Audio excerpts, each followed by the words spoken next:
This is Time Signatures with Jim Ervin, a podcast and radio program presented by the Capital Area Blues Society in Lansing, Michigan. Driving up and down these Michigan roads, yeah. And now, here he is, your host, Jim Ervin. Baby, I'm home. Well, hi there, everyone, and thank you so much, Parker. I'm Jim Ervin, and this is Time Signatures. On this episode, we are pleased to welcome yet another member of the next generation of the blues to our program. At the age of 8, he discovered a passion for the guitar, drawing inspiration from the likes of Kenny Wayne Shepherd and John Mayer, plus Hendrix, Healy, and Stevie Ray Vaughan. He hails from Nashville, Tennessee, and he's already catching the attention of some pretty big names in the genre, including Buddy Guy, Christone, Kingfish, Ingram, and others. Still in his teens, you don't dare want to discount this young man because it appears he's destined for some pretty big things. Now, let's get him in here so we can get the stories straight from him. Danny Guitarwood Garwood, welcome to Time Signatures. How are you, man? Good. How are you? How's it going? Doing well, doing well. So basically what this all boils down to, we're just going to have some fun and ask some questions and get some stories from you. And speaking of those stories, we're going to talk just a little bit here and talk about how you got started in music and as such. Now, since you're such a young guy, many folks would be interested in going back to the beginning and finding out about your start with the guitar and music in general. So from a very young age, my parents have great music taste. So there was always really good music playing around the house, whether it was, classic rock bands, a lot of, yacht rock, like Michael McDonald, Steely Dan, stuff like that would play around a lot around the house. And I had a love for music at a really young age. And my dad had this, really small travel guitar. And I found it, and I think it was in like a guest bedroom, and I just started strumming around on it. And he's like, "Do you want to take lessons?" And I was like, "Yeah." I kind of just thought about it as a hobby. I mean, I feel like a lot of people do at first, but I started learning more stuff. And I played, first time I ever played live was actually at my parents' wedding.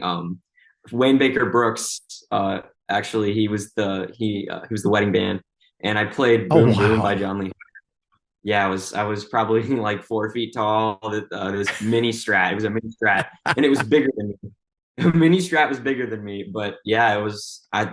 Since then, it was a lot of fun for me, and I really wanted to see myself being on stage one day. So I started going to open jams at age of 10, and just getting out there and playing music live with at open jams, and then I moved to Nashville, started doing that more, and then it just went from there, getting my own shows, put together a band, and ever since it's just been great. I can't see myself doing anything else.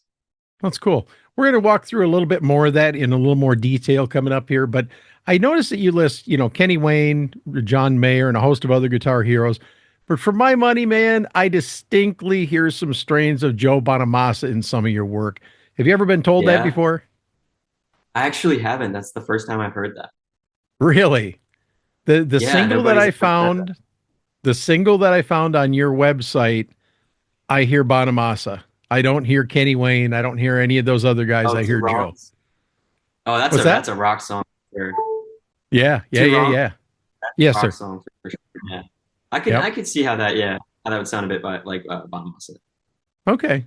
Now it's interesting to me, at the same point, or at the same time, refreshing that you state in your bio that your mission is to keep the blues alive and pass it on to the next generation of musicians. So you truly have a passion for the blues. Is that correct? Yes, sir. Okay. Other than those guitar legends mentioned in your bio, do you have others from those early days in the blues, or are you focused more on the more recent history? I'm just curious. Oh yeah, I really dig Freddie King, Albert King, lots of. I mean, I wouldn't technically say this is straight blues, but Jimi Hendrix is a huge influence of mine. Right on. Johnny Winter, I love Johnny Winter. So yeah. Okay, so let's talk about your journey thus far, Danny. At the age of 10, you attended your first jam session, as you mentioned just a moment ago. What happened that day? So I got home from school. It was like a Friday, and my grandparents were visiting, and we didn't really have anything to do. And my parents had been to this bar in the middle of nowhere, Wisconsin. I'm from Illinois originally, and Okay. they were visiting Wisconsin, and there was this really small bar, middle of nowhere, um, and they do a open jam. So it was a Friday. They had a jam, and my parents were like, "Do you want to go?" And I was like, "Why not?" So I went to the jam, and it was really fun. I'd never really actually, played on a stage before in front of, that many people, or had, done songs on the fly, because there was songs I didn't know that I was playing. And it was difficult for me at first, never having been doing that. And it was really cool because the guy hosting the jam, he took me under his wing and taught me so much. He goes by Mr. G, but he was really my first true mentor. And Okay. that jam, I used to go to when I first started out were his jams. So he would always host one every Sunday, and we'd always go, and I get to play. Very cool. Now, after that first jam session, what did you decide from there? You're just gonna at that point you just decided to keep going? Pretty much, yeah. I was in guitar lessons, and I was doing like the School of Rock program. And Okay. when I went to that jam, I was like, yeah, I don't want to do the School of Rock anymore. I want to play with these guys, and I think I can get a lot of use out of it. And I really did. So It's amazing to me. A lot of people discount the School of Rock for whatever reason, whether they don't feel it's good enough or whatever. I happen to know locally. I've seen a couple of musicians come out of the School of Rock that just blew oh my yeah. mind. One of this little short guy, man. I think he's like 13 or 14 now, maybe 15, playing the drums. And man, you want to talk about just blowing it out. And couple of Well, guitar players that go ahead. it really teaches you how to experience playing with other people. It's really good for that. And just getting to the exposure of playing on a stage, it really helps you, prepare for that kind of stuff if you want to do it. So I think it's definitely a lot of cool stuff came out of it for sure, though. Yeah, and make no mistake, I'm a believer in School of Rock. I think it's a wonderful program for young people, and even some of the stuff that they do up here. We've got an adult program, from what I understand, that they do up here, and we've seen some of that where you got people that are a little bit older as well. But I want to flip the page here. In 2022, you competed at the Dallas International Guitar Festival's 10 under 20 competition, and something happened during that event that resulted in a YouTube video going viral. I want to hear the story straight from you. The floor is yours, man. Great. So yeah, I was doing the 10 or 20. We were in Dallas, and Ally Venable was playing the festival. She had a I think she had a show there every day, and I think it was the second one she played. I had met her the day before, and Okay. yeah, she was really cool, really personable, and yeah, it was cool. And so later that day, we got a message from her dad on Instagram and said, "Get your guitar," while we were there. And I already had a guitar, so he's like, "Get a guitar and chord." And it's like, you're gonna sit in. And she asked me if I knew "Going Down" by Freddie King, and I had never heard of the song at the time. So I'm up there watching her play it, and I didn't know the song, but it was really, I had no idea what was coming after that, because that paved the way for literally so much. But there was a woman in the audience filming, and she has a pretty good following on YouTube and posts a lot of like big names on her channel. She's got like, kind of a lot of Kenny Wayne videos. Okay. And she had posted the footage she got, and it's now at like 5 or 6 million views. And I never, playing, would have thought that it would have went that far. And it got me, lots of opportunities, got me to be seen, I got to open for Yeah. Ally. So that's just really important to me. That experience, is super, yeah, Lightning in a crucial. bottle, man. Stuff like that happens all the time, and it just so happened to you. So that's kind of cool. But how did you do in the competition, man? So that year I didn't place, Okay. but it was really cool. I didn't mind that I didn't place. That wasn't. I think being With a there, having viral played, video? With a viral getting a video? Are viral you video kidding out of it, me? I think was great. But the next year I came back with the band that I had at the Right. time, a couple other kids, and I placed third, and I was the youngest competitor that year. I got a free guitar, and I got Nice. deal on an amp. Cool. Okay, very cool. Well, you have, if you've watched any of my programs at all, you know that I love to hear good stories. And for a guy your age, you have a really, really good one. In addition to the Ally Venable story, I'm guessing this was during the second leg of his Damn Right Farewell tour, but you ended up on stage at the Ryman Auditorium with none other than Buddy Guy and Christone Kingfish Ingram. Sorry about that. I got to hear that story, man. Oh my goodness. So my drummer that I had at the time, her name is Pedro Rourke, fantastic drummer. She already kind of, her and her family already kind of were in touch with Buddy's guitar tech. And I had gone to a show in Evansville, Indiana, and Buddy was playing there. He had Ally was opening, so I got to see her. Eric Gales was also opening, which was fantastic. I actually got to open for him over the summer, which was cool. Wow. But Okay. Buddy was playing, and at the end of the show, he did his crowd walk, and he came up to me, and I filmed it, and he told me to put your phone down, let me show you something, and I didn't tell him I played or anything, but he gave me a pick and he let me strum, and then my parents were like, he plays, and he was like, you want to come up and play? And I was like, yeah. But I didn't that show. There was just, too many players, Allie, Eric, Gales. It was just a lot of people on the stage. So then my drummer and her family reached out to Connor, his guitar tech, I and were know who like, you're hey, talking about. Yep. this kid was at the Evansville show, and Buddy, said he can play, but he didn't get the chance. Is there any way possible that when he comes to the Ryman, which we had tickets for, if he can get up on stage? And he was like, yeah, we'll see what we can do. And sure enough, near the end of the show, I see Connor, and he looks at me and he's like, come here. So my mom and I headed backstage. He put the guitar on me. I was so little at the time. The strap was just too low, and we were trying to figure out how to get it higher, and we just couldn't. So the guitar was like hanging down to my knees, but I got to play with Buddy Guy, so it didn't matter. It was just a really fulfilling experience. Kingfish as well. I had already sort of knew him at the time, but that was really cool. He gave me a fist bump after my solo, which really Saw the made the photos. night Yeah. too. Yeah. Now Yeah. do me a favor. Do me a favor. Let's get real here for a minute. I want you to be a teen for just a moment, Danny. Put the professional guitar dreams aside for 1 second. What was it really like sharing the stage with one of the last members of his generation of bluesmen? I mean, really? Were you Every pinching moment just felt yourself? it felt so quick. I wasn't nervous because of how fast everything happened. Because the guitar tech, I didn't know for sure if I was going to be able to play until the end, and he was like, "Come on!" I was like, "Oh, this is happening."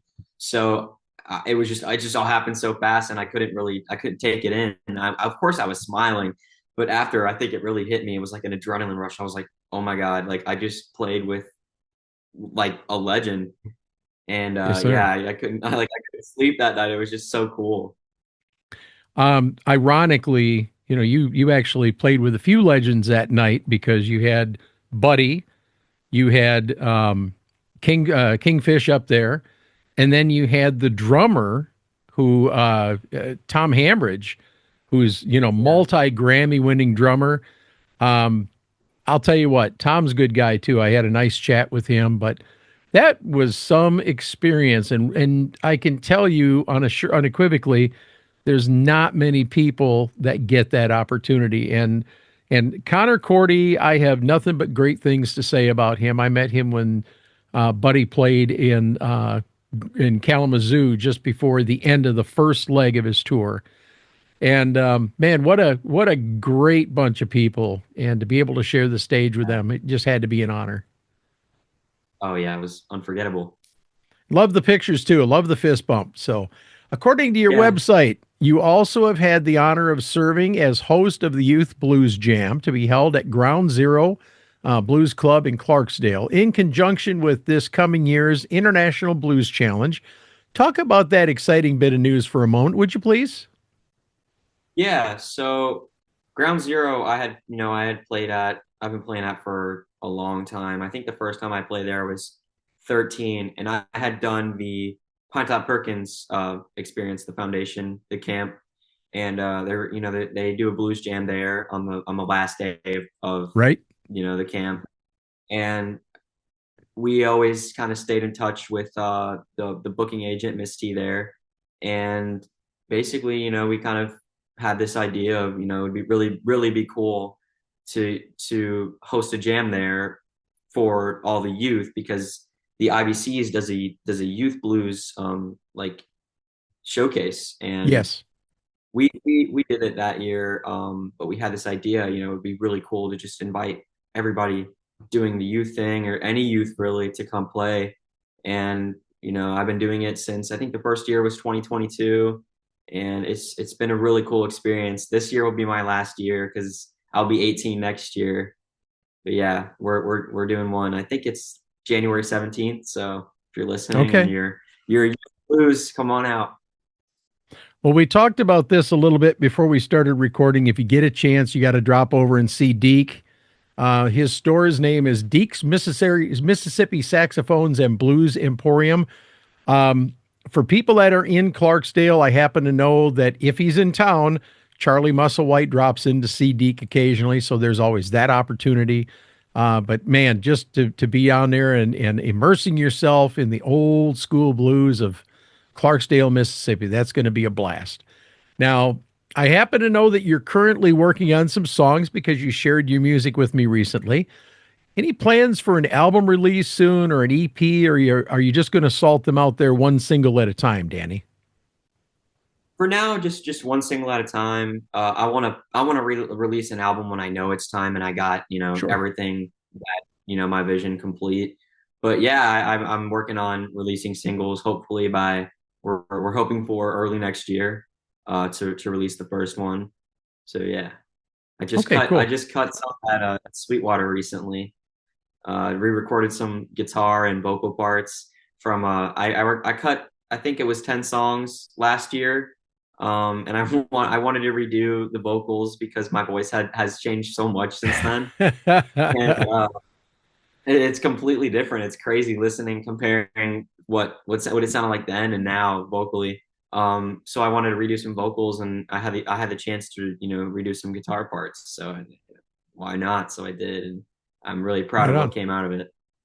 Yeah, you get a chance, check out Toby Lee's music. You go to his first album and then you go to his current stuff, and same thing. The voice change and everything is it's incredible. So what do you think of all this attention you're getting, Danny? Have you made up your mind to follow that path as a professional musician yet? Or are you kind of still testing the water, so to speak? Oh, I definitely want to be a professional musician. Playing live shows, it's just a feeling that you can't describe. Like, the joy of sharing the stage with my band, of course, is so much fun, and the impact you have on the audience is also really fun too. Especially, it doesn't matter if there's 10 people in the room or 100. If they're having fun, it's fun for me. So I mean, then yeah, it's just, I can't see myself doing anything else, and yeah, I definitely want to be a professional musician. All right, Danny, this is the most important question of our chat today. Where can we send people to learn more about you? Maybe buy some of your merch, because I happened to see some merch while I was on there. Even though you don't have your album out yet, there's still merchandise to pick up to help support you, or to get information on booking you for a gig. So you can book me and on my website, or find more details on my website. It's Garwood.com. All details are there. You can find videos, my upcoming shows. You can get a gist of where I've played. We got a mail list, merch, of course, and my singles on there. So you can just, all the details are on there. Well, I will be planning on going over to your website here probably within the next week or so and grabbing one of your shirts so I can occasionally wear it while I'm doing my show. But Danny Cool. Guitarwood Garwood, it has been a pleasure, young man. I wish you much success as you chase your dreams. But do me a favor, don't ever discount the value in being who you are and making your own mark within the genre. It's okay to look up to those that have come before you, but if you really want to get people excited, let them see who Danny Garwood is. Trust me, This is good advice. And anytime you have a new album to promote or a tour, feel free to reach out. We have a microphone here ready for you anytime. Cool. Thank you so much. All right. Stick close for a second. I'm going to tie the ribbons on and I'll wrap up with you. Before we close this episode, I want to talk to you about the Blues Foundation in Memphis, Tennessee. The Blues Foundation preserves blues heritage, celebrates blues recording and performance, expands worldwide awareness of the blues, and ensures the future of this uniquely American art form. The Blues Foundation is responsible for the International Blues Challenge held each year on Beale Street, the annual Blues Music Awards, and the Blues Hall of Fame. Celebrating 45 years, and they're just getting started. To make a tax-deductible donation today, please go to blues.org, then click on the donation button on the top right and make your donation in any amount. And as always, thank you so much for your consideration. And that wraps up this edition of Time Signatures. Once again, my thanks to our guest, Danny Garwood, but also to you, for without you, none of this would be possible. Jim Ervin reminding you, keeping the blues alive is everyone's responsibility, but preserving the history of the blues, one story at a time, that's my mission. Until next time, so long, everybody. This has been Time Signatures with Jim Ervin, presented by the Capital Area Blues Society in Lansing, Michigan. For more information on cabs, visit capitalareablues.org. You can find this episode and past episodes at lccconnect.org. The Time Signatures theme song, Michigan Roads, is used by permission and was written by Root Doctor, featuring Freddie Cunningham. You know I'm trying, baby, driving up and down these Michigan roads, yeah. Until next time, keep on keeping the blues alive.